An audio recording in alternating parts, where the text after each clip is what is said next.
C'est en 1947 que la révolution s'est nourrie d'efforts et de sacrifices. Il disait aussi que nous mourrons tous, mais l'Afrique restera, prophétisant ainsi un destin continental plus grand que les individus. Son courage fut un bouclier contre le colonialisme. Son appel à la dignité résonne encore, car le choix de la Guinée est un choix africain.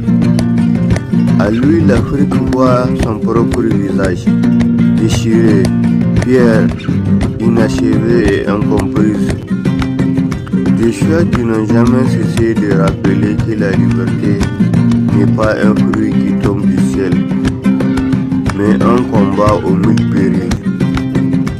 Il s'agit d'un digne fils de l'Afrique qui a aidé les colonies portugaises à se détacher des chaînes coloniales, pendant que les colonies françaises se courbent et se couchent face au moindre désir d'un pays dit des droits de l'homme.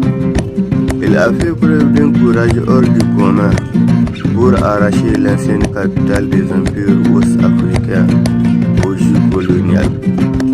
Il disait, je cite, « Quand tu es félicité par le colon, c'est que tu es mauvais pour ton peuple.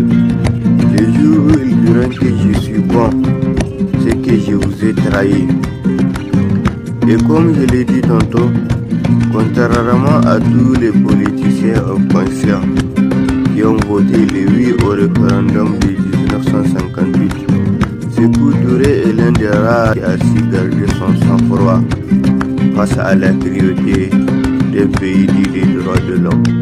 Il a fait preuve d'un courage hors du commun pendant le soleil des indépendances africaines.